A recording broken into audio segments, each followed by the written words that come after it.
नमस्कार साथियों, स्वागत है आपका ब्राइट एग्रो क्लासेज के ऑनलाइन प्लेटफॉर्म पर। दोस्तों, हम बात करने वाले हैं हॉर्टिकल्चर की और हॉर्टिकल्चर में आपके थर्ड ईयर में जो फूड साइंस वाला जो आपकी हॉर्टिकल्चर है उसकी हम बातें कर रहे हैं। और उसमें आज हमारी जो है मुख्य रूप से तीसरी क्लास रहने वाली है जिस पे हम चर्चा करेंगे।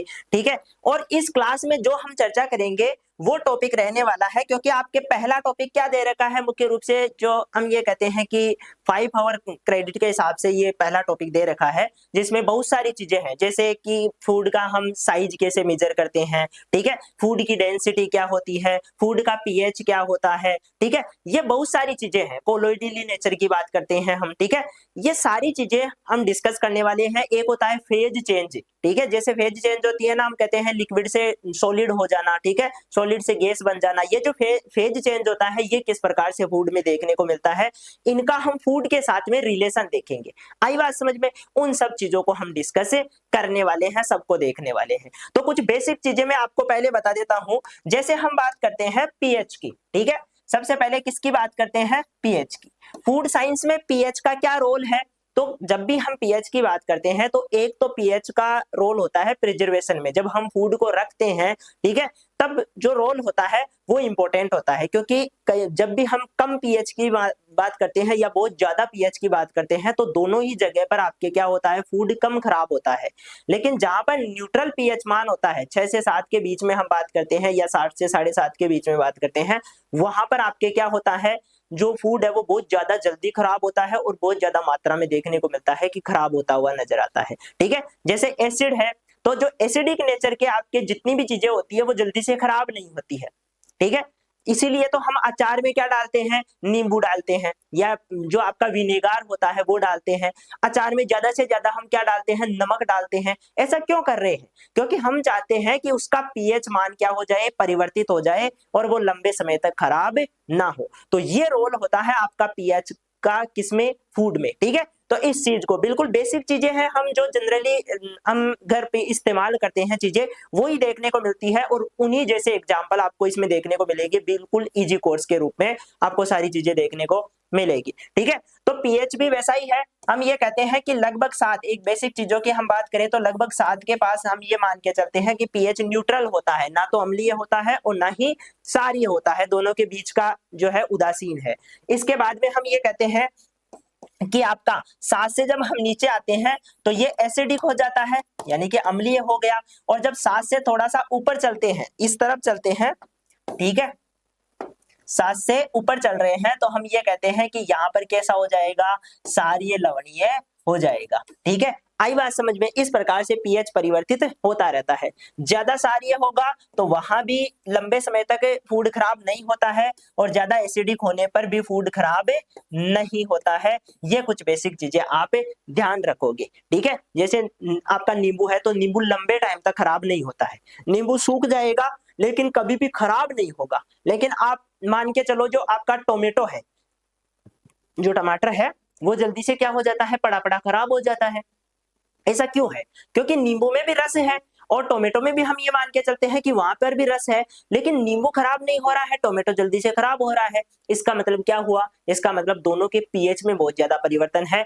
ये आपका जो हम कहते हैं कि टमाटर जो होता है हल्का अम्लीय होता है। ठीक है, अम्लीय तो ये भी है लेकिन हल्का अम्लीय है। और ये जो आपका हम नींबू की बात करते हैं ये बहुत ज्यादा अम्लीय है, जिसकी वजह से यहाँ पर माइक्रोब्स क्या नहीं करते हैं, अटैक नहीं करते हैं, इसको खराब नहीं करते हैं। ठीक है, तो ये चीजें देखने को मिलती है। ये बेसिक चीजें हैं। इसी प्रकार आपका दूध के साथ होता है। दूध कितना जल्दी खराब हो जाता है? ठीक है, क्यों होता है? क्योंकि उसका पीएच मान, हम ये कहते हैं दूध का पीएच मान लगभग 6.7, ताजा दूध का पीएच मान 6.7 के लगभग है।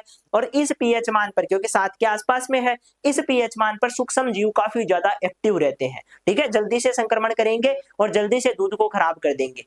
ठीक है, दूध फट जाएगा, उसमें अम्लीयता आ जाएगी। तो ये कारण होता है पीएच का, ये रोल होता है फूड साइंस में। ठीक है, तो जब भी हम कहीं भी जो है प्रोसेसिंग की बात करते हैं या खाने में भी हम इन चीजों की सावधानी रखते हैं कि हमारे जो शरीर होता है वो हल्का क्षारीय नेचर का होता है। जब ब्लड की बात करते हैं हम, ठीक है, तो जैसा ब्लड है, जैसा हमारा शरीर है, उसी नेचर का हमें भोजन खाना चाहिए ताकि शरीर को एक्स्ट्रा एनर्जी लगाकर उसको चेंज ना करना पड़े। ठीक है, तो लगभग हम 7 के आसपास के जो फूड पदार्थ है वो ज्यादा से ज्यादा खाते हैं, ना तो ज्यादा क्षारीय खाते हैं और ना ही ज्यादा अम्लीय खाते हैं। यदि खाए जाते हैं तो फिर वो क्या करते हैं, नुकसान पहुंचाते हैं। ये बेसिक चीजें आपको ध्यान रखनी है।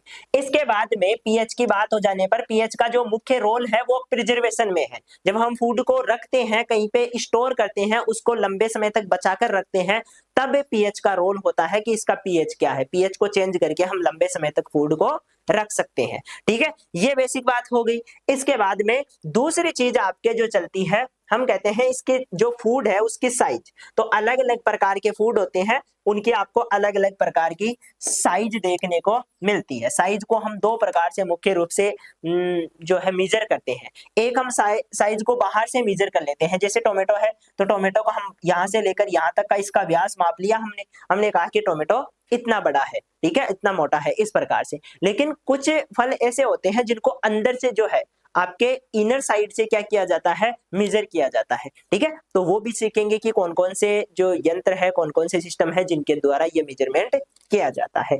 एक टॉपिक आपके दे रखा है फेज चेंज। ठीक है, क्या दे रखा है, फेज चेंज, यानी कि अवस्था में परिवर्तन किस प्रकार से होगा। किसकी बात कर रहे हैं, अवस्था में परिवर्तन। जैसे हम कहते हैं, सिंपल भाषा में समझे तो पानी से स्टार्ट करते हैं। पानी हमारा क्या होता है, तो नॉर्मल अवस्था में, नॉर्मल टेम्परेचर पर जो पानी होता है वो हमारा कैसा है, तरल है, यानी कि लिक्विड है। ठीक है, लेकिन जब टेम्परेचर चेंज होगा, ठीक है, टेम्परेचर ज्यादा हो जाएगा या कम हो जाएगा, तो यदि कम होगा तो ये क्या हो जाएगा, फ्रीज हो जाएगा, जम जाएगा। ठीक है, दूसरी तरफ हम ये कहते हैं यदि इसको हम गर्म कर देंगे तो ये कैसा हो जाएगा, गैसीय नेचर में हो जाएगा। ठीक है, यानी कि गैसीय अवस्था में आ जाएगा, वाष्प बन जाएगा। तो ये जो उदाहरण है ये आपका फेज चेंज का है। इसी प्रकार बहुत सारे फूड्स के साथ होता है, अलग अलग प्रकार के फूड होते हैं। जैसे हम ये कहते हैं कि दूध हमारा लिक्विड है, ठीक है, लेकिन दूध को हम क्या कर लेते हैं, जब उसको थोड़ा सा प्रोसेस करते हैं, उससे क्रीम बना लेते हैं, क्रीम हमारी थोड़ी क्या हो जाती है, हार्ड हो जाती है। इसी प्रकार और मावा बना लेते हैं, मावा क्या हो गया, हार्ड हो गया।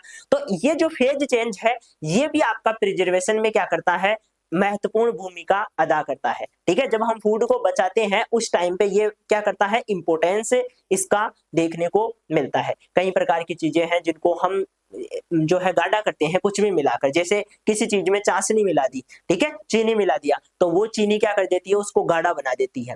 फिर वो धीरे धीरे जम जाएगा, यानी कि वो सॉलिड फॉर्म में आ जाएगा और खराब नहीं होगा। इस प्रकार से जो है फेज चेंज करके भी हम प्रिजर्वेशन में जो है चीजें देखते हैं, प्रिजर्वेशन हम करते हैं। ठीक है, इसके अलावा एक चीज आपके कोलोइडल के बारे में भी हम बात करेंगे। ठीक है, कोलोइडल क्या होते हैं या कोलोइडी जो विलियन होते हैं वो क्या होते हैं, या फूड का जो कोलोइडल नेचर होता है उसकी हम बात करते हैं। जैसे मान लो हम कई प्रकार की चीजों को फूड में क्या करते हैं, पानी में मिलाते हैं। ठीक है, कई प्रकार की चीजें होती है जिनको, एक तो समांगी मिश्रण होता है, एक विषमांगी मिश्रण होता है। आपको पता हो तो समांगी का अर्थ हो गया पूरी तरह से समान मात्रा में। जैसे हम चीनी को डालते हैं, ठीक है, तो चीनी पानी में पूरी तरह से क्या हो जाती है, घुल जाती है। लेकिन जब हम किसी ठोस चीज को जो कि पानी में घुल नहीं रही है उसको डालते हैं तो वो क्या हो जाएगी, असमान रूप से चारों ओर बिखर जाएगी, लेकिन मिलेगी नहीं। ठीक है, क्या नहीं होगी, पूरी तरह से मिलेगी नहीं। तो इस चीज को हम असमांगी कहते हैं। लेकिन ये जो कोलोइडी नेचर होता है ना दोस्तों, ये होते तो ठोस कण है, ठीक है, ये होते तो क्या है, ठोस कण है, लेकिन इस प्रकार से मिल जाते हैं जैसे कि हमें ऐसा लगता है कि समांगी मिश्रण है, लेकिन एक्चुअल में समांगी वो होता नहीं है। ठीक है, आई बात समझ में। तो ये जो ठोस है बिल्कुल छोटे कण होते हैं, बहुत ही बारीक छोटे कण होते हैं जो पानी में घुलकर समान रूप से ऊपर से नीचे तक क्या हो जाते हैं, फैल जाते हैं। और जब हम इनको बिल्कुल थोड़ा स्थिर करते हैं तो धीरे धीरे ये जाकर क्या हो जाएंगे, पैने में बैठ जाएंगे। लेकिन थोड़ा सा हम हिलाएंगे वापस क्या हो जाएंगे, घुल जाएंगे। तो इस प्रकार का जो नेचर होता है आपके अलग अलग खाद्य पदार्थों में ये देखने को मिलता है। जैसे आपका जो दूध है वो एक मिश्रण ही है, उसमें क्या है, आपको ये देखने को मिलता है कि दूध में जो प्रोटीन है, प्रोटीन का है, ठोस फॉर्म में है, और जो जल है वो किस प्रकार है, तो जल आपका लिक्विड है। अब प्रोटीन किस में मिली हुई है, जल में मिली हुई है। ठीक है। तो इस प्रकार का सॉल्यूशन हमारा कोलोइडली सॉल्यूशन कहलाता है, यानी कि ये क्या बन गया है, एक विलियन बन गया है, लेकिन पूरी तरह से मिला नहीं है। जैसे चीनी मिलती है ना, वैसे नहीं मिला है। ठीक है, तो इस चीज को हम कोलोइडली नेचर बोलते हैं या कोलोइड बोलते हैं, इसकी भी हम चर्चा करेंगे। इन सब टॉपिकों की आज हम चर्चा करने वाले हैं और ये हमारी मुख्य क्लास रहने वाली है। जो आपका पहला टॉपिक था उसी की हम चर्चा कर रहे हैं। ठीक है, चलो तो स्टार्ट करते हैं, एक एक करके सभी चीजों को हम डिस्कस कर लेते हैं। सबसे पहले पीएच की बात कर लेते हैं। पीएच में देखो बेसिक चीजें हैं, यहां से स्टार्ट करते हैं। हाइड्रोजन आयन की सांद्रता को बताने का काम किसका होता है, पीएच का होता है। 6th क्लास से ही हम साइंस में पढ़ते आते हैं, पीएच को हम कहते हैं कि ये H+ आयन की कंसंट्रेशन को बताता है। यदि H+ आयन ज्यादा मात्रा में है इसका मतलब अम्लीय है, H+ आयन जो है कम मात्रा में है तो इसका मतलब क्या हो जाएगा, क्षारीय हो जाएगा। और वहां पर जब H+ आयन कम होते जाते हैं तो OH- आयन बढ़ते जाते हैं, ये दोनों विपरीत होते हैं एक दूसरे के। ठीक है, हम ये कहते हैं कि जो आपका ये होता है पीएच, ये या तो अम्लीय होगा या क्षारीय, जिसमें बेसिक और एल्केलाइन दोनों नेचर आते हैं। ये 0 से लेकर 14 तक इसका जो पीएच स्केल होता है उसका ये व्यास होता है, जिसमें 7 पर न्यूट्रल यानी कि तटस्थ, या हम कह सकते हैं यहाँ पर उदासीन।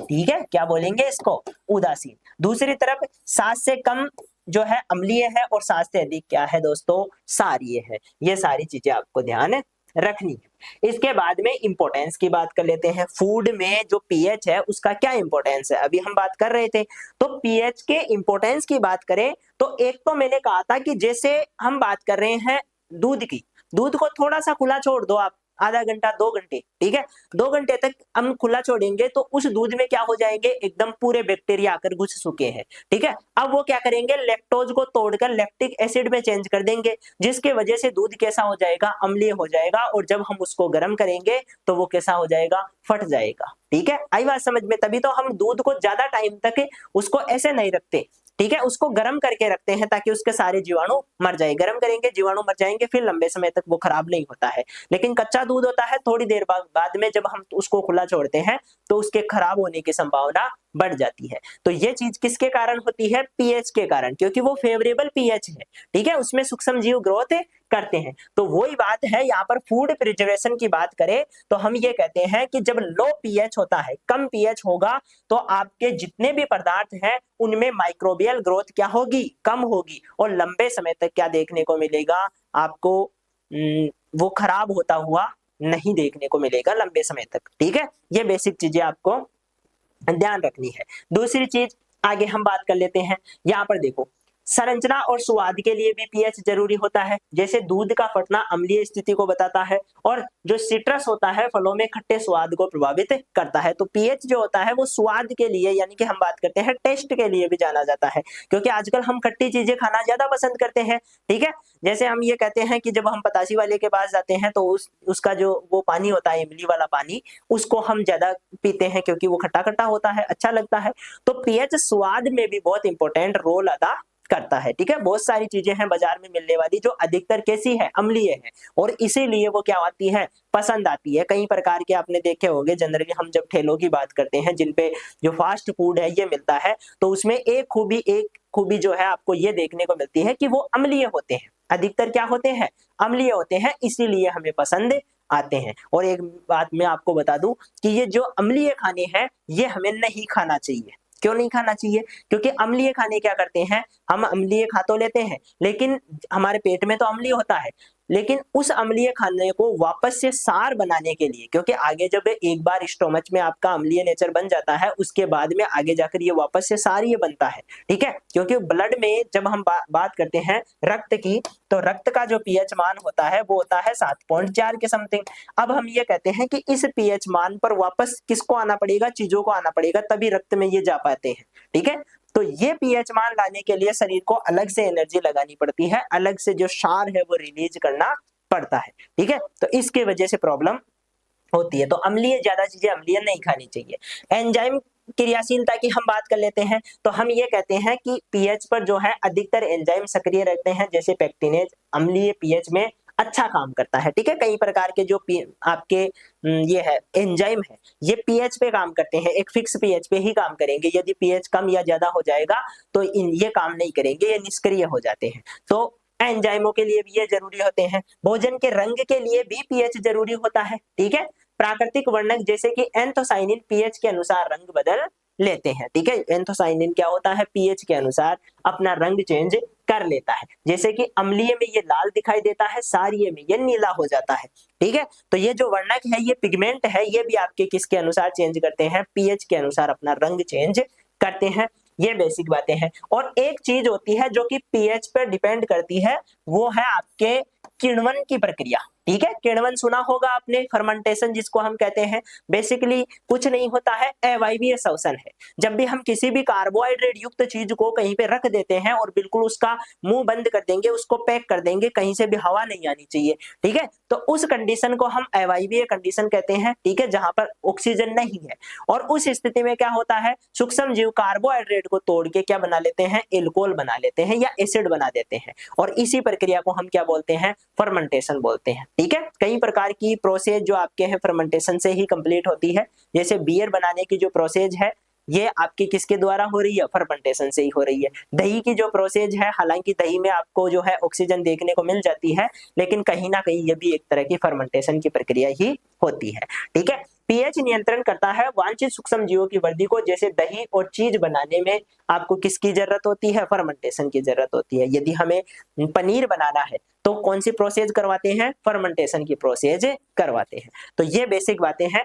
तो ये आपका क्या है, पीएच का इंपॉर्टेंस है, ठीक है। क्वेश्चन किस प्रकार से आएगा कि जो फूड है उसमें पीएच का क्या रोल है, ठीक है, और फूड में पीएच को समझाइए, यही बेसिक क्वेश्चन रहेगा। इस प्रकार से आपको सारी चीजें लिख के आनी है। इसके बाद में कुछ एग्जांपल्स आपको ध्यान रखने हैं। जैसे नींबू है, काफी ज्यादा अम्लीय होता है, तो हम ये कहते हैं बहुत ज्यादा खट्टा लगता है, इसलिए इसका लगभग 2 से लेकर 3 पीएच मान होता है, ठीक है। अलग अलग नींबू का या संतरा का, इन सब का अलग अलग होता है, इसलिए रेंज में ध्यान रखना है। 2 से 3 जो है आपका पीएच हो गया। सिरका, ये आपका हम कहते हैं इंडस्ट्रियल प्रोडक्ट है। आपने सॉस या केचप खाया होगा, ठीक है, उसमें सिरका या विनेगर डाला जाता है, या कई चीजों में जो भी जितनी भी खट्टी चीजें होती है ना बाजार में मिलती है, जितने भी जो आपके फूड प्रोडक्ट है, वो मुख्य रूप से पैकिंग वाले फूड प्रोडक्ट है, उनमें अधिकतर विनेगर मिलाया जाता है खट्टेपन के लिए, और उसको सुरक्षित रखने के लिए। लंबे समय तक एक तो खराब नहीं होगा, और एक इससे क्या बढ़ जाएगा, टेस्ट बढ़ जाएगा,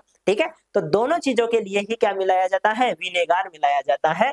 ये आपके केचप में, सॉस में, इनमें भी मिलाया जाता है, ठीक है। ये मिला दिया। फिर आ गया दही। दही आपका क्या होता है, वैसे ही अम्लीय नेचर का होता है, क्योंकि इसमें क्या बन गया, लैक्टिक एसिड बन गया, तो 4 से 4.5 हो गया। दूध हो गया, तो दूध का हम ये कहते हैं कि ताजा दूध तो लगभग यहाँ होता है, लेकिन थोड़े टाइम के लिए उसको रख देंगे तो ये कहाँ पहुंच जाएगा, 6.5 तक पहुंच जाएगा, और टाइम तक रखेंगे तो और ज्यादा अम्लीय होता जाएगा, क्योंकि कार्बोहाइड्रेट को कौन तोड़ रहा है, सूक्ष्म जीव, और सूक्ष्म जीव तोड़कर क्या बना रहे हैं, एसिड बना रहे हैं, और एसिड क्या है, एक तरह से पीएच को कम करने का काम ही करता है। फिर बात करते हैं जो आपका एग व्हाइट है, उसकी बात करें तो 7.6 से लेकर 8 तक होता है। बेकिंग सोडा की बात करें तो यहाँ पर 8 से लेकर 9। अब देखो सोडा ये सारे नेचर के होते हैं, ठीक है। जैसे नमक है तो नमक का सारीय नेचर है, उसी प्रकार जो खाने वाला सोडा होता है उसको भी हम क्या बोलते हैं, सारीय नेचर का ही मानते हैं, और 7 से लेकर 9 ये पीएच मान का होता है। टमाटर अम्लीय नेचर का है, 4.5 से लेकर 5 तक देखने को मिलेगा। सेब की बात करें, ये सारी अम्लीय नेचर का है, ठीक है। प्योर वाटर की बात करें तो 7 पीएच मान, जब पानी में कुछ भी ना घुला हो, ठीक है। जो नॉर्मल पानी होता है हमारा, उसमें कई प्रकार की चीजें, उसमें फ्लोराइड होते हैं, उसमें कई प्रकार की चीजें, कैल्शियम, मैग्नीशियम के आयन, ये बहुत सारी चीजें घुली रहती है, ठीक है। लेकिन जो प्योर वाटर होता है, जिसको हम लेबोरेटरी में देखते हैं ना, शुद्ध अशुद्ध जल जिसको कहते हैं, शुद्ध जल जिसको कहते हैं, वो जल आपका क्या होता है, 7 पीएच पर देखने को मिलता है। कितना देखने को मिलता है दोस्तों, 7 पीएच देखने को मिलता है। तो इसका ध्यान रखना, ऐसे मत कह देना कि सर हमारा जो पानी है, हमारे घर के आसपास में तो थोड़ा सा सेलाइन है वाटर, ठीक है, और कहीं पे जो है भाई पानी में कहीं पे अम्लीय हो सकता है, ठीक है। लेकिन जो प्योर वाटर होता है वो किस प्रकार का होता है, 7 पीएच वाला ही होता है, ये ध्यान रखना। फिर बात करें केला की, तो केला लगभग जो है अम्लीय होता है, और ये 5 के आसपास आपको देखने को मिलता है। इस प्रकार से पीएच का आपको सारी चीजें ध्यान रखनी है। अब बात करते हैं हम डेंसिटी की, ठीक है। डेंसिटी का सीधा सीधा मतलब है आकार के साथ द्रव्यमान की बात करनी है। किसकी बात करनी है, आकार के साथ साथ द्रव्यमान की। यानी कि एक तो जो आपका फ्रूट है, जो खाना है, वो एरिया कितना घेर रहा है, और दूसरा इसमें वेट कितना है, दोनों का जो अनुपात होता है वही आपके डेंसिटी होता है। तो सारी चीजें देखो, यहाँ पर देखो द्रव्यमान का मतलब क्या हुआ, आपका जो है मास हो गया, वेट हो गया एक तरह से, और आयतन का मतलब हो गया उसके द्वारा कितना एरिया घेरा जा रहा है एक तरह से, उसकी हम बात कर रहे हैं। दोनों का जो अनुपात होता है वो आपके डेंसिटी होता है, ठीक है। यही चीज यहाँ देखने को मिलेगा, किसी निश्चित स्थान में भरी होती है, इसे द्रव्यमान प्रति आयतन में व्यक्त किया जाता है, ठीक है। मान लो हम बात कर रहे हैं, कोई भी खाद्य पदार्थ है वो इस प्रकार से एक बीकर में पड़ा हुआ है, ठीक है, क्या पड़ा हुआ है, यहाँ तक भरा हुआ है। तो एक तो ये पूरा एरिया हो गया, ठीक है, ये हम आयतन के रूप में लेते हैं, और इसका जो द्रव्यमान है, इसका जो मास है, उसको हम जो है वेइंग कर लेते हैं, उसको माप लेते हैं। उसके बाद में दोनों का अनुपात निकालते हैं तो हमें डेंसिटी प्राप्त होती है। सर डेंसिटी क्यों पढ़ रहे हैं, डेंसिटी तो हमारा जो है फिजिक्स का टॉपिक है, या हम केमिस्ट्री में इस प्रकार की बातें करते हैं। यहाँ पर क्यों पढ़ रहे हैं, क्योंकि यहाँ पर क्या होता है, फूड की भी एक प्रॉपर डेंसिटी देखने को मिलती है। क्या देखने को मिलती है दोस्तों, फूड की भी डेंसिटी देखने को मिलती है। और ये डेंसिटी क्या होती है, दो प्रकार की। एक तो डेंसिटी का थोड़ा सा इंपोर्टेंस हम देख लेते हैं, डेंसिटी का क्या इंपोर्टेंस है, तो जो आपका घनत्व भोजन पदार्थ की गुणवत्ता मूल्यांकन में मदद करता है। जब हम घनत्व देखेंगे, डेंसिटी देखेंगे, तो इससे ये पता चल जाएगा कि इसकी, क्योंकि जब हम नेचुरल की बात करेंगे तो उसकी डेंसिटी अलग होगी, और जब वो थोड़ी देर पड़ा रहेगा, खराब हो जाएगा या उसमें कोई परिवर्तन आ जाएगा तो उसकी डेंसिटी अलग होगी, क्योंकि उसका वेट में भी चेंज होगा, उसके आकार में भी चेंज होगा, ठीक है। तो जो डेंसिटी होगी वो चेंज हो जाएगी, अलग हो जाएगी। तो हम क्या कर सकते हैं, पता लगा सकते हैं कि ये भोजन कितना पुराना है, ये खाना कितना पुराना है, और इसमें क्या चेंज आया है, ये फ्रूट है, फल है, कोई सी भी चीज हो, उसकी डेंसिटी में चेंज आ जाएगा, इसका मतलब वो लंबे समय तक क्या हुआ है, पड़ा हुआ है, या उसमें कोई चेंज आ चुका है, ठीक है। इसके साथ में ही सेंट्रीफ्यूगेशन और अवसादन, सेडिमेंटेशन जैसे विभाजन प्रक्रिया में ये मदद भी करता है। भाई कौन सी प्रक्रिया द्वारा किस चीज को हम अलग करेंगे, ठीक है। ये जो आपका केंद्राभरण है, जिसको हम मुख्य रूप से आपने सुना होगा, इसको हम अपकेंद्रण भी कहते हैं, ठीक है। जैसे घी का अलग करना, ठीक है, जब हम घी की बात करते हैं तो घी में हम क्या करते हैं, दही में हम जो मशीन है उसको घुमाते हैं जोर से, ठीक है। अब घूमने की वजह से क्या होता है, अपकेंद्रण होता है, चारों ओर जो है बार बार घूमने की वजह से जो कण है, वो भारी जो कण होते हैं, वो हल्के जो कण है वो इकट्ठे हो जाएंगे बीच में, और इसी को हम घी कहते हैं, और घी निकल के आ जाता है। उसी प्रकार हम हर चीज में जब भी किसी चीज को अलग करना हो तो डेंसिटी का यूज करते हैं। इसके बाद में पाउडर और कणों में वायवीय और तरल परिवहन उपयोग में भी इसका उपयोग हम करते हैं। इसके बाद में डेंसिटी दो प्रकार की होती है, एक तो पार्टिकल, जैसा कि नाम से ही पता चल रहा है, ठीक है, सिर्फ पार्टिकल की बात करेंगे, यानी कि आपका जो भोजन है उसमें पार्टिकल की डेंसिटी निकालेंगे, ओनली पार्टिकल की, पूरे वॉल्यूम की नहीं, सिर्फ पार्टिकल की, ठीक है। तो यहाँ पर देखो, एकल कण का द्रव्यमान उसके अपने आयतन से विभाजित करने पर प्राप्त होता है, ठीक है, सिर्फ एक कण की, एक पार्टिकल की बात कर रहे हैं। जिन पदार्थों में आंतरिक वायु स्थान, यानी कि अंदर क्या है, स्पेस है, और वो भी किसका है, हवा का एक स्पेस है, नहीं होते हैं, उनमें पार्टिकल और बल्क डेंसिटी समान होती है, उनमें तो समान होगी, लेकिन जिनमें स्पेस रहेगा अंदर, ठीक है, तो उनमें पार्टिकल डेंसिटी अलग रहेगी और बल्क डेंसिटी अलग रहेगी, दोनों चीजें अलग अलग देखने को मिलेगी। जैसे आप एक एग्जांपल देता हूं मैं, जो सेव होती है ना, वो आप देखो कभी भी बाजार में जाओ, 1 किलो में सेव बहुत ज्यादा जो है आ जाते हैं, ठीक है। वहीं पर हम दूसरे अमरूद की बात करें तो 1 किलो में अमरूद बहुत कम आते हैं, 4 से 5 अमरूद ही आएंगे, ठीक है। लेकिन जब हम बात करते हैं किसकी, जब हम बात करते हैं आपके सेव की, क्योंकि सेव में क्या है, अंदर जो है एयर स्पेस ज्यादा है, एयर ज्यादा होती है उसमें, ठीक है, वो हल्का जो है हमें महसूस होता है, हल्का होता है, तो ये डेंसिटी के कारण ही ऐसा होता है। तो यहाँ पर भी इंपॉर्टेंस होता है किसका, डेंसिटी का। ये सारी चीजें आप ध्यान रखोगे। दूसरा हो जाता है बल्क डेंसिटी, बल्क का मतलब होता है पूरा, ओवरऑल लेना है, चाहे वो आपके रिक्त स्थान वाली बात हो, चाहे कणों वाली बात हो, सबको मिलाकर हमें क्या करना है, बल्क डेंसिटी की बात करनी है। उसमें जो पोर स्पेस है वो भी आ जाएगा, जो खाली स्थान है वो भी आ जाएगा, उसकी भी डेंसिटी हम निकाल लेंगे। ये कई कणों के समूह का कुल द्रव्यमान उससे पूरे स्थान से विभाजित करने पर प्राप्त होता है, जिसमें कणों के बीच की हवा की जगह भी शामिल होती है। अब यहाँ पर ध्यान दो, कणों के बीच में जो हवा है वो भी इसमें क्या होती है, शामिल होती है, ठीक है। जिन पदार्थों में कणों या दानों के बीच में वायु स्थान होते हैं उनमें पार्टिकल डेंसिटी और बल्क डेंसिटी अलग अलग प्राप्त होगी। स्वाभाविक सी बात है, क्योंकि पार्टिकल्स में सिर्फ पार्टिकल्स ले रहे हैं और जो बल्क डेंसिटी में है उसमें पोर स्पेस जो खाली स्थान है वो भी ले रहे हैं और कणों वाला जो द्रव्यमान है वो भी ले रहे हैं। तो दोनों को मिलाकर हम क्या करते हैं, बल्क डेंसिटी की बात करते हैं और पार्टिकल्स में सिर्फ पार्टिकल डेंसिटी की हम बात करते हैं। जो छोटे छोटे कण है उन्हीं की डेंसिटी की हम बात करते हैं। ये चीजें आपको ध्यान रखनी है। इसके बाद में आ जाते हैं ओस्मोसिस, परासरण की बात कर लेते हैं। ठीक है, ये जो टर्मिनोलॉजी है हम प्लांट फिजियोलॉजी में या बायोलॉजी के पोर्शन में पढ़ते हैं। ठीक है, बायोलॉजी में हम अधिकतर इन चीजों को डिस्कस करते हैं। ठीक है, ओस्मोसिस का सीधा सीधा एक सिंपल मैं अर्थ समझाऊं आपको तो ओस्मोसिस का मतलब ये है कि मान लो ये आपका एक क्या है, एक बीकर है, इसमें आपने यहाँ पर लगा रखी है अर्धपारगम्य झिल्ली। क्या लगा रखी है, अर्ध पारगम्य झिल्ली लगा रखी है।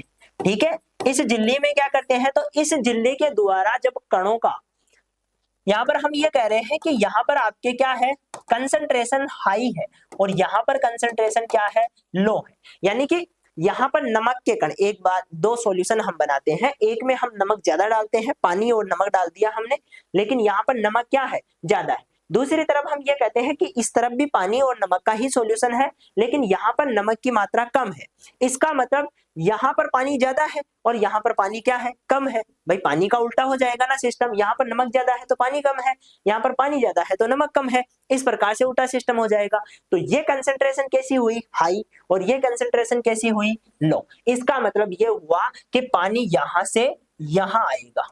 ठीक है, कहां से कहां आएगा, लो कंसंट्रेशन से हाई कंसंट्रेशन की ओर क्या होगा, पानी का गमन होगा। किसका होगा, पानी की बात कर रहा हूं मैं। ठीक है, पानी की।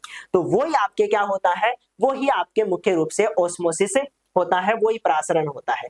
वही बात है, जल के अणुओं का कम विलय सांद्रता से, लोअर सोल्यूट कंसंट्रेशन वाले क्षेत्र से अधिक सोल्यूट कंसंट्रेशन वाले क्षेत्र की ओर जाना ही अर्धपारगम्य झिल्ली, अर्धपारगम्य झिल्ली के थ्रू जाता है। इसको ही हम क्या बोलते हैं, परासरण बोल देते हैं। बात समझ में आई क्या, परासरण कितना जरूरी है, ये चीज आगे हम पढ़ेंगे। ठीक है, अब चलो परासरण की हम बात करें तो परासरण मुख्य रूप से दो प्रकार का होता है। जैसे आपने सुना होगा कई प्रकार की चीजें हैं, हम क्या करते हैं जब एग्जाम्पल पढ़ते हैं तो उनसे चीजें ज्यादा अच्छे से समझ में आती है।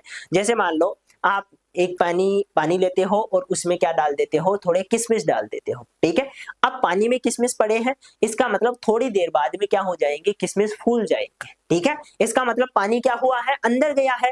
तो ये क्या होता है, आपका एंडोऑस्मोसिस होता है। जब कोशिका को हाइपरटोनिक विलयन में रखा जाता है, ठीक है, हाइपोटोनिक में, तो जल कोशिका में क्या कर जाएगा, प्रवेश कर जाएगा, और प्रवेश करने की वजह से कोशिका क्या हो जाएगी, फूल जाएगी। यानी कि किशमिश क्या हो जाएगी, फूल जाएगी, और इसे ही हम क्या बोलेंगे, एंडोऑस्मोसिस। जबकि जो एक्सोऑस्मोसिस है उसकी हम बात करें तो यहाँ पर क्या होता है, यहाँ पर इसका जस्ट उल्टा होगा। यहाँ पर जो सॉल्यूशन आ जाएगा वो हाइपर सॉल्यूशन आ जाएगा। ठीक है, और यहाँ पर पानी अंदर से बाहर आएगा। ठीक है, यानी कि कोई भी कोशिका डालेंगे तो वो सिकुड़ जाएगी। ठीक है, कोशिका होगी तो वो सिकुड़ जाएगी। अन्य कोई चीज, मान लो कोई फ्रूट है जिसमें पानी की अधिकता है, बाहर जो एनवायरमेंट है उसमें पानी की कमी है, तो वो कैसा हो जाएगा, सिकुड़ जाएगा। ठीक है, जैसे कि हम कई चीजों को सुखाते हैं ना, जो किशमिश है वो भी सुखा कर तैयार की जाती है। तो ये क्या है, ये आपके एक्सोऑस्मोसिस का ही एक उदाहरण है। ठीक है, तो इन दोनों जो एग्जांपल्स है इनका भी आप ध्यान रखोगे। इसके बाद में हम बात करेंगे कि ये जो ओस्मोसिस है इसको हम पढ़ क्यों रहे हैं, इसका इंपॉर्टेंस क्या है। ठीक है, तो जब हम ओस्मोसिस की बात करते हैं तो ओस्मोसिस हर जगह काम में आता है।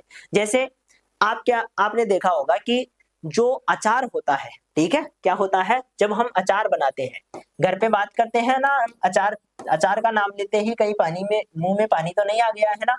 ठीक है, तो जब हम अचार की बात करते हैं तो हम ये कहते हैं कि यहाँ पर क्या होता है, नमक डाला जाता है। ठीक है, क्या डाल रहे हैं, नमक बहुत ज्यादा डालते हैं। इसके साथ में जब हम मुरब्बा देखा है क्या किसी ने, आंवले का बनता है। किसका बनता है, आंवले का बनता है। आंवले को हम क्या करते हैं, उबाल कर उसमें जो है फोर्किंग करके, यानी कि उसमें छेद करके फिर क्या कर देते हैं, डायरेक्टली हम किस में डाल देते हैं, आपकी जो चाशनी होती है, चीनी वाली चाशनी, उसमें डाल देते हैं। तो यहाँ पर हम क्या मिला रहे हैं, चीनी मिला रहे हैं। ऐसा क्यों कर रहे हैं, ऐसा इसलिए कर रहे हैं ताकि इनके ओस्मोसिस में हम चेंज कर सके। ठीक है, जब नॉर्मल ओस्मोसिस होता है ठीक है। तो उसके वजह से क्या होता है, सूक्ष्म जीव अटैक कर जाते हैं, ठीक है। अब मान लो ये चीनी है, तो चीनी में सूक्ष्म जीव बाहर से आएंगे, तो चीनी कैसी है, इसका जो सॉल्यूशन है वो आपका कैसा है, हाइपर सॉल्यूशन है। और हाइपर सॉल्यूशन में जब भी कोई कोशिका बाहर से आएगी, अंदर प्रवेश करेगी, तो उस कोशिका का जल क्या हो जाएगा, बाहर निकल जाएगा और वो कोशिका मर जाएगी। तो सूक्ष्म जीवों के साथ ऐसा ही होता है। जब इस सॉल्यूशन की बात करते हैं या इसकी बात करते हैं, बाहर से जब भी सूक्ष्म जीव अंदर आएंगे, ठीक है, तो उनके शरीर में पानी की कमी हो जाने की वजह से वो मर जाते हैं। इसलिए अचार लंबे टाइम तक खराब नहीं होता है, मुरब्बा खराब नहीं होता है, जैम जेली खराब नहीं होते हैं। ये चीजें इसीलिए खराब नहीं होती है क्योंकि इनमें हम चीनी बहुत ज्यादा डाल देते हैं, नमक डाल देते हैं, कई चीजें होती है जो हम ऐड करते हैं जिसके वजह से ये खराब नहीं होते हैं। आई बात समझ में? तो ये है, फूड बचाने में भी इनका इंपॉर्टेंट रोल होता है, ठीक है। अधिक मात्रा में चीनी और नमक मिलाने से हाइपरटोनिक स्थिति बनती है और जिससे कि परासरण द्वारा सूक्ष्म जीवों में जल निकास होता है और वे मर जाते हैं। बात समझ में आ गई क्या? अब यदि मम्मी नमक ज्यादा डाल रही है तो आप समझ जाना कि नमक ज्यादा क्यों डाला जा रहा है। जब हम किसी चीज में चाशनी में बनाते हैं, ठीक है, तो चाशनी में क्यों बना रहे हैं, ताकि वो खराब ना हो, इसके लिए हम चीजों में चाशनी डालते हैं। तो ये सारी चीजें आपको ध्यान रखनी है।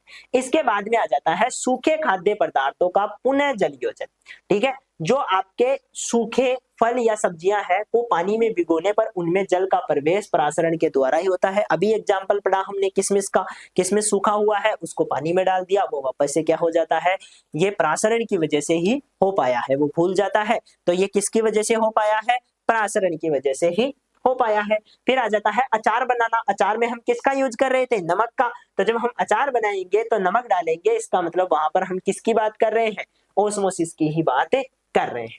फिर हम बात कर रहे हैं सेल टर्गिडिटी। टर्गिडिटी का मतलब सीधा सीधा वही होता है, एक तरह से यहाँ पर है ना, टर्गिडिटी ही निकले ना।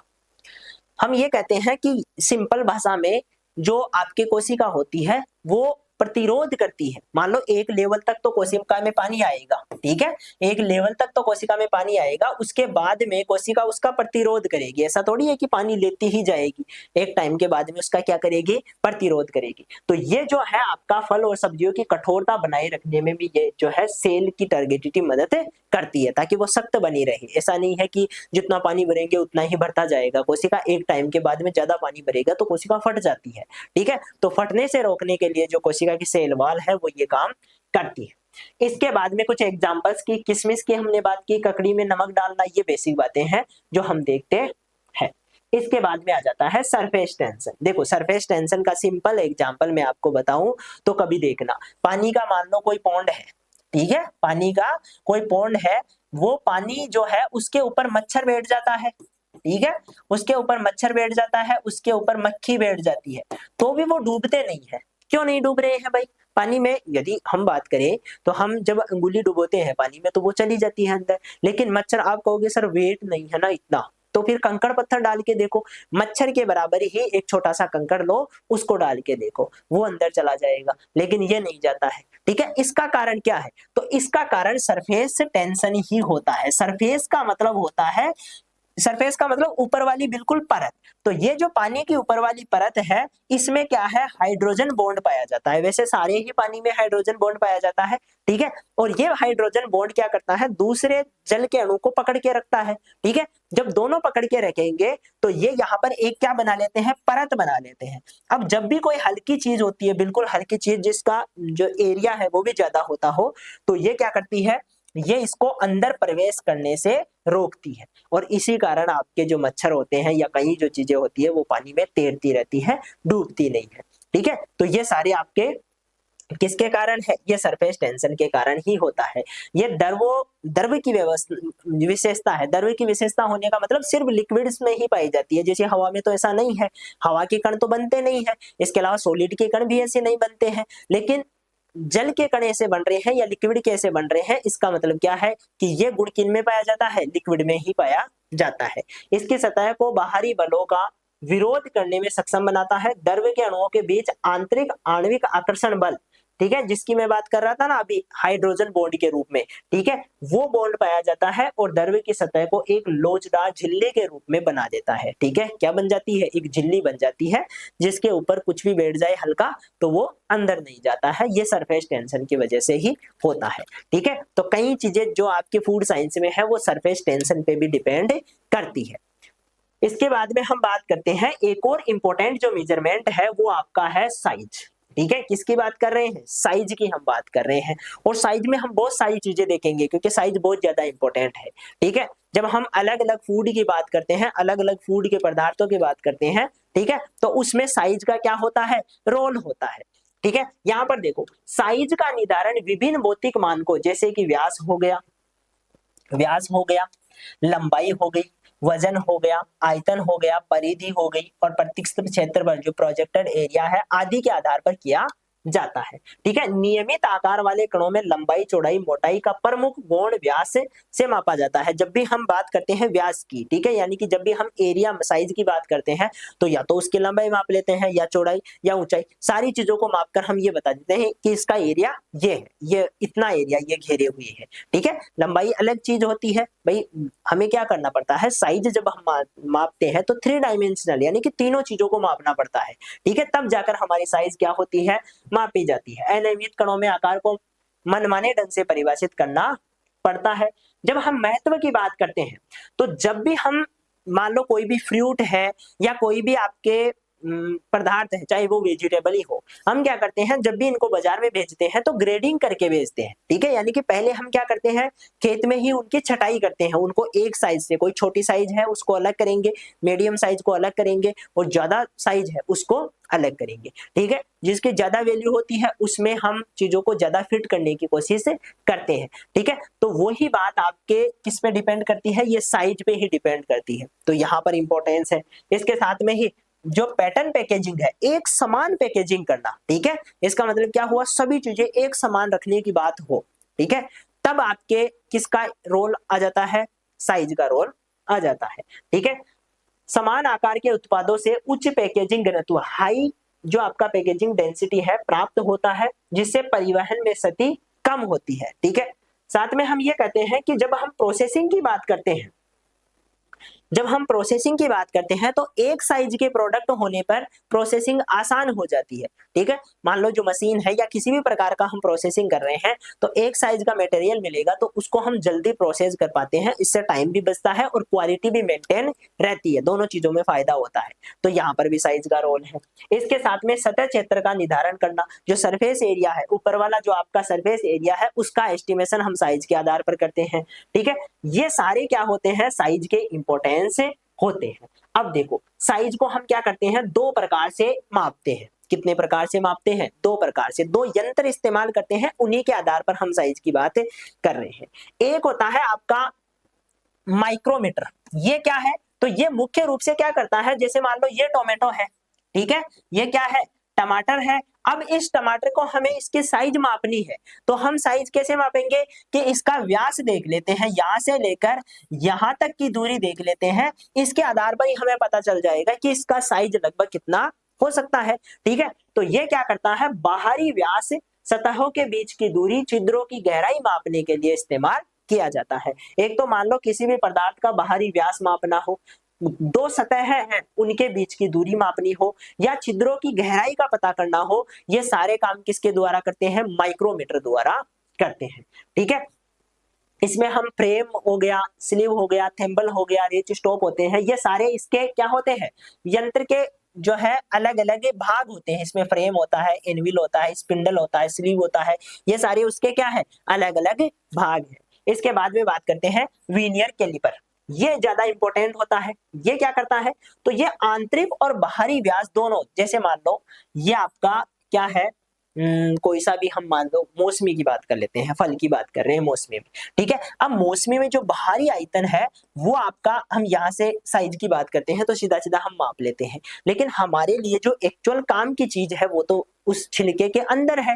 ठीक है, तो छिलके के अंदर वाली सरफेस को यदि हमें मापना है तो इसको कैसे मापेंगे, क्योंकि यहाँ तो डायरेक्ट तो हम जा नहीं सकते, इसलिए इस यंत्र का इस्तेमाल किया जाता है और इसी को हम क्या बोलते हैं, वर्नियर जो कैलिपर है वो बोला जाता है। इसमें बाहरी और आंतरिक व्यास दोनों माप सकते हैं और लंबाई मापने के लिए इस्तेमाल किया जाता है। तो ये सारी चीजें आपको ध्यान रखनी है। दो प्रकार के यंत्र हमने पढ़े, एक तो हमने माइक्रोमीटर की बात की, उसमें हम बेसिक इंस्ट्रूमेंट है और सीधा सीधा बाहरी व्यास की बात करते हैं।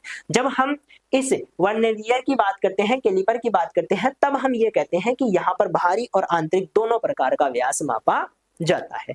ठीक है, अब आ जाते हैं फेज चेंज की ओर। ठीक है, किसकी बात कर रहे हैं, फेज चेंज की। फेज का मतलब सीधा सीधा क्या समझते हो आप, फेज का मतलब होता है अवस्था। जैसे अभी हमने स्टार्टिंग में भी बात की थी, ठोस एक अवस्था है, लिक्विड एक अवस्था है, द्रव एक अवस्था है। ठीक है, लिक्विड द्रव एक ही होते हैं लेकिन अवस्था है। इसके अलावा जो गैसियस अवस्था होती है, जो आपका गैस है, वो भी एक क्या होता है, अवस्था है। तो जब हम फूड की बात करते हैं तो फूड की भी अलग अलग प्रकार की, जो भोजन होता है उसकी भी अलग अलग प्रकार की अवस्थाएं होती है। ठीक है, कोई भोजन हमें ठोस रूप में मिलता है, कोई भोजन हमें लिक्विड रूप में मिलता है, जैसे गन्ने का रस लिक्विड रूप में है। ठीक है, दूसरी तरफ हम ये कहते हैं कि ठोस की बात करें तो ठोस में कई प्रकार की चीजें हैं, जो अधिकतर चीजें हैं हमें, चाहे वो दाने हो चाहे वो दालें हो, ये हमें ठोस रूप में ही मिलते हैं। ठीक है, तो ठोस, लिक्विड और जो गैसियस फॉर्म होती है, ये अलग अलग आपके क्या है, फॉर्म है। ठीक है, तो ये भी फूड में क्या होती है, इंपॉर्टेंट होती है, इनको भी समझना जरूरी है। फेज चेंज वह प्रक्रिया है जिसमें पदार्थ अवस्था सॉलिड, लिक्विड, गैस से दूसरी अवस्था में क्या करता है, बदलता है, चेंज होता है। इस चीज को ही हम फेज चेंज कहते हैं। जब हम खाद्य विज्ञान में यह परिवर्तन भोजन के प्रोसेसिंग के लिए, उसके संरक्षण के लिए और उसके भंडारण के लिए महत्वपूर्ण भूमिका निभाता है। मान लो टोमेटो है, टमाटर है, अब हमें उसको क्या करना है, स्टोर करना है, उसको लंबे टाइम तक रखना है। तो क्या हम उसी अवस्था में टमाटर को रख सकते हैं, बिल्कुल नहीं रख सकते, क्योंकि वो अवस्था क्या है, मान के चलते हैं हम कि टमाटर कैसा है, ठोस है।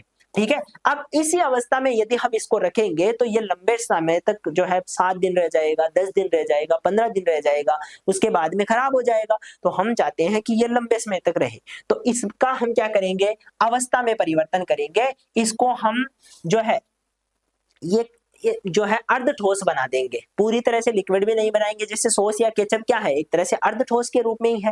ठीक है, ना तो वो पूरी तरह से लिक्विड है, ना पूरी तरह से ठोस है। ठीक है, तो बीच वाली स्टेज में हम लेकर आ जाते हैं और इससे हमारा क्या हो जाता है, इससे हमारा फायदा हो जाता है, टमाटर लंबे समय तक स्टोर रह पाते हैं, खराब नहीं होते हैं। ठीक है, तो ये अवस्था परिवर्तन के कारण ही ऐसा होता है। अब देखो, यहाँ पर देखो, अलग अलग प्रकार के जो फूड होते हैं उनमें अलग अलग प्रोसेस होती है। जैसे मेल्टिंग, जब हम गलने की बात करते हैं तो यहाँ पर बर्फ से पानी का बदलना। ठीक है, जब बर्फ है वो किस में चेंज हो जाएगी, पानी में, तो इसको हम क्या बोलेंगे, मेल्टिंग बोलेंगे, यानी कि पिघलना। एक तरह से क्या बोलेंगे, पिघलना या गल जाना। तो ये ठोस से किस में आ रहा है, तरल में आ रहा है। इसके बाद में दूसरा हो जाता है फ्रीजिंग, यानी कि हिमांकन, जमाव। ठीक है, यह हमें देखने को मिलता है जब हम फ्रिज में पानी को रख देते हैं तो जो है पानी जम जाता है, तो इस चीज को हम फ्रीजिंग बोल रहे हैं सिंपल भाषा में। ठीक है, इसमें पानी कहाँ जा रहा है, पानी लिक्विड से ठोस में आ रहा है। ठीक है, इवापोरेशन देखा होगा आपने, जनरली बहुत ज्यादा इवापोरेशन होता है जब हम सॉइल सरफेस की बात करते हैं, मृदा की सरफेस की बात करते हैं, वहां से इवापोरेशन होता है। पानी का कोई पॉन्ड है वहां से इवापोरेशन होता है, या सरफेस एरिया से कहीं से भी इवापोरेशन हो सकता है। इवापोरेशन का मतलब लिक्विड अवस्था में किस में जा रहा है, गैसीय अवस्था में जा रहा है। तो वही चीज क्या होती है, इवापोरेशन। पानी किस में चेंज हो रहा है, भाप के रूप में चेंज हो रहा है, गैस के रूप में चेंज हो रहा है। संघनन, ये प्रक्रिया आपके किस में होती है, ये बादलों में देखने को मिलती है। क्या हो रहा है, गैस से किस में आ रहा है, तरल में, उल्टा चल रहा है। यहाँ पर पानी किस में चेंज हो जाएगा, भाप किस में चेंज हो जाएगी, पानी में। ठीक है, बादल होते हैं, बादल में जो है संघनन की प्रक्रिया होती है, उसी के बाद में बारिश होती है। जब बहुत सारे बादल एक जगह मिल जाएंगे, ठीक है, ये बहुत सारे बादल क्या हो जाते हैं, जब घनघोर बादल छाते हैं चारों ओर, तो ये बादल क्या हो जाते हैं, कंडेंस हो जाते हैं, एक जगह आ जाते हैं। तो भारी हो जाने की वजह से जो आपके बूंदे हैं उनका निर्माण होता है, और एक बार बूंदों का निर्माण हो गया तो फिर पानी कहाँ जाएगा, पृथ्वी के ऊपर आ जाता है। तो ये संघनन की वजह से ही ऐसा होता है। किसकी वजह से होता है दोस्तों, संघनन की वजह से ऐसा होता है। इसके बाद में ऊर्ध्वपातन। ऊर्ध्वपातन का मतलब होता है इसमें बीच वाली स्टेज नहीं होती है, डायरेक्ट आपका जो गैस है वो डायरेक्ट किस में चेंज हो जाएगा, ठोस में, या ठोस किस में चेंज हो जाएगा, डायरेक्ट गैस में। जैसे एक एग्जांपल देता हूं, ठीक है। आपने कपूर की गोलियां देखी हैं जो हम घरों में रखते हैं किसके रूप में, जो कीड़े होते हैं, कपड़ों में कीड़े ना लगे या अपने जो बिस्तर होते हैं उनमें कीड़े ना लगे छोटे वाले, उसके लिए हम कपूर की गोलियां लेकर आते हैं बाजार से। ठीक है, उनको हम रखते तो ठोस रूप में है, लेकिन वो जब हम लंबे टाइम तक उनको बाहर निकालते हैं बाद में, तो उनका हमें पता ही नहीं चलता है, क्योंकि वो क्या हो जाती है, गैसियस फॉर्म में चेंज हो जाती है। तो ठोस से डायरेक्ट किस में चेंज हो रही है, गैस में। तो ये जो फॉर्म में परिवर्तन होता है इसको हम ऊर्ध्वपातन कहते हैं। ठीक है, सब्लिमेशन हम कहते हैं। यहाँ पर देखो सूखी बर्फ जो है डायरेक्ट किस में बदल जाती है, गैस में बदल जाती है। ठीक है, और एक एग्जांपल मैंने आपको बता ही दिया कपूर वाला। ठीक है, वो भी आप यहाँ पर लिख सकते हो, दोनों चीजें ध्यान रखनी है। इसके बाद में अवक्षेपण आता है। अवक्षेपण का मतलब होता है जमाव, गैस से सीधे क्या बन जाना, ठोस बन जाना। इस चीज को हम डिपोजिशन या जमाव कहते हैं। ठीक है, किसी चीज का जम जाना। ये वाली बातें आपको ध्यान रखनी है। ये फेज चेंज की सारी बातें हमने कर ली है। ठीक है, किसकी बातें हो गई है, फेज चेंज की सारी बातें कंप्लीट हो गई। अब देखो जो फूड साइंस होती है उसमें इस फेज चेंज का क्या इंपॉर्टेंस है। तो अभी हमने बात की कई चीजों को हम जब बचाते हैं, ठीक है, तो उसकी अवस्था में परिवर्तन कर देते हैं। ठीक है, उसको ठोस से लिक्विड, लिक्विड से ठोस, गैस, किसी भी अवस्था में चेंज करेंगे तो वो क्या हो जाती है, बच जाती है खराब होने से। ठीक है, तो वही बातें हैं। एक तो प्रोसेसिंग में इनका इस्तेमाल करते हैं, साथ में हम संरक्षण लंबे समय तक प्रिजर्व करने के लिए, सेल्फ लाइफ बढ़ाने के लिए, सुखाने की प्रक्रिया में भी इनका उपयोग करते हैं। जब हम पानी को बाहर निकाल देते हैं, ठीक है, वो इवापोरेशन होता है। और जो फ्रोजन फूड होता है, आपका जमा हुआ फूड होता है, उसमें भी इसका रोल होता है। ठीक है, इस चीज का भी आप विशेष रूप से ध्यान रखोगे।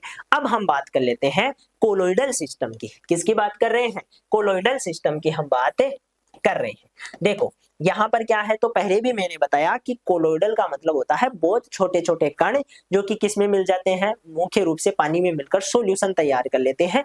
लेकिन वो सॉल्यूशन किस प्रकार का होता है, ना तो पूरी तरह से समांगी होता है और ना ही पूरी तरह से विषमांगी होता है। इस प्रकार का जो आपका सॉल्यूशन है वो देखने को मिलता है। ठीक है, कोलोइडल सिस्टम ऐसा मिश्रण है जिसमें एक पदार्थ के छोटे कण दूसरे पदार्थ में समान रूप से फैल जाते हैं। ठीक है, छोटे कण, मान लो कोई ठोस के छोटे कण है, दूसरा पदार्थ पानी है, मीडियम है, और उसमें समान रूप से चारों ओर फैल जाएंगे। ठीक है, जैसा हम सॉल्यूशन बनाते हैं, मिट्टी का कोई सॉल्यूशन बना लिया तो मिट्टी के जो मोटे कण होंगे वो तो बैठ जाएंगे, लेकिन फिर भी मिट्टी के जो कुछ कण है, बिल्कुल माइन्यूट जो कण है, छोटे कण है, वो पानी में अभी घुले हुए हैं। इसका मतलब वो क्या है, कोलोइडली नेचर को बताने का काम कर रहे हैं।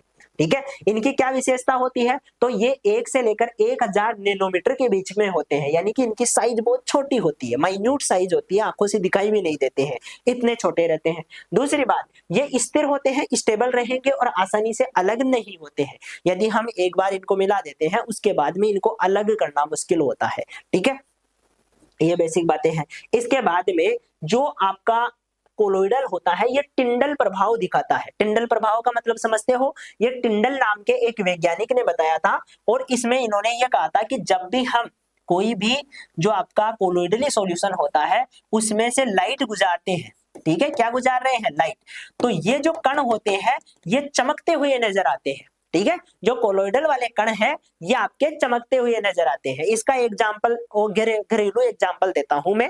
जब मान लो सुबह के टाइम पे हम झाड़ू निकाल रहे होते हैं, ठीक है, और जो आपके सूर्य की जो किरणें हैं वो सीधी कमरे के अंदर आ रही हो, तो वो झाड़ू वाले जो कण है, क्योंकि छोटे छोटे बारीक बारीक कण उड़ चुके हैं धूल के, अब वो कण क्या करेंगे, वो कण आपको बिल्कुल चमकते हुए नजर आएंगे, अलग से दिखाई दे जाएंगे। ठीक है, जो मोटे कण है वो नहीं चमकेंगे, या जो बिल्कुल बारीक कण है वो नहीं चमकेंगे, लेकिन जो कोलोइडली रेंज में है, जो 1 से लेकर 1000 नैनोमीटर के बीच में है, वो वाले कण कैसे दिखाई देंगे, चमकते हुए नजर आएंगे। और यही चीज आपके क्या होती है, कोलोइडल नेचर वाली, यानी कि टिंडल प्रभाव होता है, जो कि आपके कोलोइडल में देखने को मिलता है। ठीक है, इसमें कुछ एग्जाम्पल है, जैसे कि हम जब सॉलिड इन लिक्विड की बात करते हैं, यानी कि मान लो पानी है, इस पानी में हमने कोई सॉलिड चीज डाल दी जो कि किस रेंज में है, कोलोइडली रेंज में है। ठीक है, यानी कि 1 से लेकर 1000 नैनोमीटर के बीच में है, तो इससे जो सॉल्यूशन तैयार होगा उसको हम सोल बोलते हैं। क्या बोलते हैं, सोल।